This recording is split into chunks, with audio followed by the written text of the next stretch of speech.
ঋতুস্রাব বন্ধ হয়েছে ভেবে সহবাস করলে পরে দেখা গেল ঋতুস্রাব বন্ধ হয়নি, এতে করণীয় কি? নামাজরত অবস্থায় যদি মেয়েদের সাদা স্রাব বের হয় তখন কি ওযু ভেঙে যায়? নামাজের কতটুকু সামনে দিয়ে হাঁটা যাবে? নামাজে কি থুতনি ঢাকতে হবে? থুতনি কি মুখমণ্ডল অন্তর্ভুক্ত? পড়ে যাওয়া চুল বিক্রি করলে গুনাহ হবে কিনা? বান্দার হকের গুনাহ কি তওবা করলেও মাফ হয় না? যদি মাফ চাওয়ার উপায় না থাকে তাহলে কি করতে হবে? রোগের জন্য তাবিজ ব্যবহার করা জায়েজ হবে কিনা? কেউ যদি মহারণা আদায় না করে মারা যান তাহলে তার করণীয় কি? মাহমুদুল হাসান মেহরাব আপনি জানতে চেয়েছেন নামাজের কতটুকু সামনে দিয়ে হাঁটা যাবে?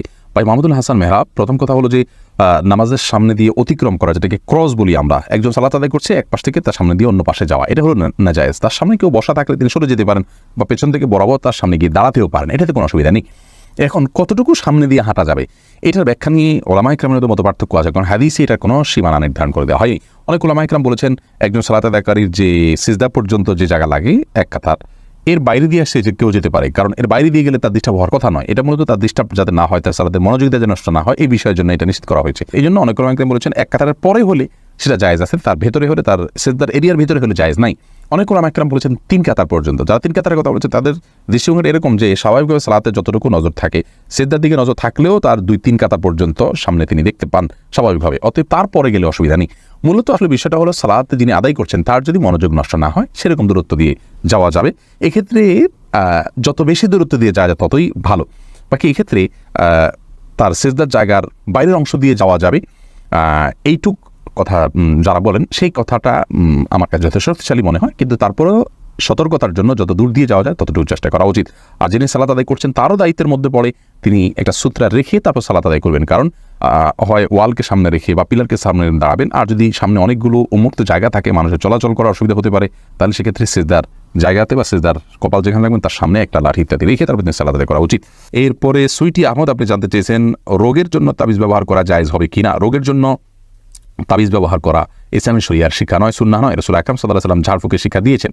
শুধু বাচ্চারা যারা পড়তে পারে না তাদেরকে ঝাড়ফুঁক করা যায় না বা করেও নিয়মিত ঝাড়ফুঁক করা যায় না, তেলাওয়াত করা যায় করতে পারে না, তারা এক্ষেত্রে তাদেরকে তাবিজ দেওয়া যায় কিনা কোরআন হাদিসের আয়াত দিয়ে, কোরআন আয়াত এবং হাদিসের দোয়া দিয়ে শুধুমাত্র, সেটাকে কোনো ওলামা জায়েজ বলেছেন। কিন্তু রাসূল আকরাম সাল্লাল্লাহু আলাইহি ওয়াসাল্লাম কাউকে কখনো তাবিজ দেননি, দিতে বলেননি। তিনি যেটা বলেছেন ঝাড়ফুঁক করা নিজের জন্য, অন্যের জন্য। অতএব তেল পোড়া, পানি পোড়া বা বিভিন্ন আয়াত তেলাওয়াত করে ফুক দেওয়া, এটাই হলো মূল ট্রিটমেন্ট, সেটাতে আমাদের যাওয়া উচিত। মোহাম্মদ শরীফ জানতে চেয়েছেন বান্দার হকের গুনাহ কি তওবা করলেও মাফ হয় না? যদি মাফ চাওয়ার উপায় না থাকে তাহলে কি করতে হবে?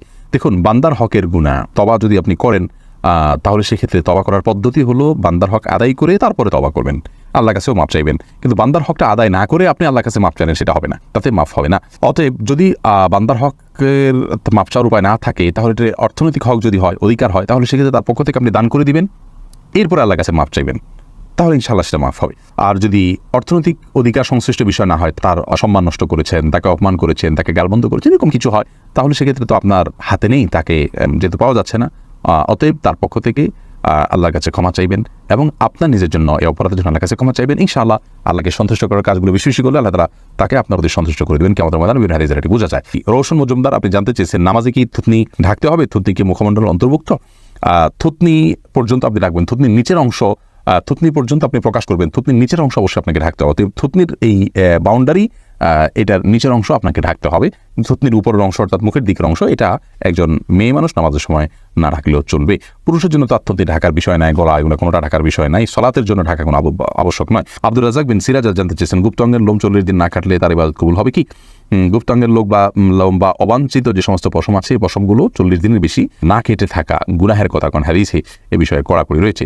হামিদা আল তাহনিয়া আপনি জানতে চেয়েছেন ঋতুস্রাব বন্ধ হয়েছে ভেবে সহবাস করলে পরে দেখা গেল ঋতুস্রাব বন্ধ হয়নি, এতে করণীয় কি? দেখুন, ঋতুস্রাব বন্ধ হয়েছে ভেবে সহবাস করেছেন, পরে যদি দেখেছেন না আসলে বন্ধ হয়নি, তাহলে সেক্ষেত্রে ইস্তেগফার করুন, যে ভুল হয়ে গেছে ইনশাআল্লাহ কারণে গুনাহ হবে না। কিন্তু জেনে শুনে ঋতুস্রাবের মধ্যে সহবাস হলে সেক্ষেত্রে হাদিসে রাসূল আকরাম সাল্লাল্লাহু আলাইহি ওয়াসাল্লাম শিক্ষা দিয়েছেন কিছু সাদকা করবে জন কাফারা হিসাবে, কিছু গ্রুপ দুহিদেরকে যার সাধ্য অনুযায়ী, যার সাধ্য আছে অল্প তিনি অল্প 100-200 দিলেন, আর যার সাধ্য অনেক বেশি আছে তিনি বেশি দান করে দিবেন এটার জন্য। আর পরবর্তীর জন্য সাবধান হতে হবে যাতে নিজের ভুলের কারণে কোনো গুনাহে আমরা লিপ্ত না হয়ে যাই বা আমাদের দ্বারা ভুল কিছু না হয়। প্রিন্স রাফিন আপনি জানতে চেয়েছেন পড়ে যাওয়া চুল বিক্রি করলে গুনাহ হবে কিনা? যে চুলগুলো পড়ে গেছে সেগুলো বিক্রি করলে গুনাহ হবে, কারণ হলো মানুষের শরীরের কোনো অংশ বিক্রি করা জায়েজ নাই। আল্লাহ রাব্বুল আলামিন আমাদেরকে আমাদের শরীরের কোনো অংশকে বিক্রি করার অধিকার দেননি, কারণ এগুলো সবগুলোর মালিকানা আল্লাহ তাআলা, আমাদেরকে শুধু ইউজ করতে দেওয়া হয়েছে, আমরা এগুলো বিক্রি করতে পারি না। শব্দনগরী এআইডি থেকে আপনি জানতে চেয়েছেন কেউ যদি মহারণা আদায় না করে মারা যান তাহলে তার করণীয় কি? সন্তানটা কি আদায় করে দিলে হবে? মরণ আদায় করে না করে মারা গেলে অবশ্যই তিনি স্ত্রীর পাওনা রেখে মারা গেলেন, এর জন্য অবশ্যই কি আমাদের ময়দানে তিনি স্ত্রীর বিরুদ্ধে বিবাদী হিসাবে, অপরাধী হিসাবে, আসামি হিসাবে দাঁড়াবেন। সন্তানরা তার পক্ষ থেকে যদি তার বাবার পক্ষ থেকে তার মা যদি বেঁচে থাকেন তাকে দিয়ে দেন, অথবা বাবার পক্ষ থেকে যদি মা মারা যেয়ে থাকেন তাহলে মায়ের জন্য দান করে দেন বাবাকে মুক্ত করার উদ্দেশ্যে, তাহলে সেগুলো আল্লাহ চাইলে তার পক্ষ থেকে অবশ্যই গ্রহণ করতে পারে, হতে পারে।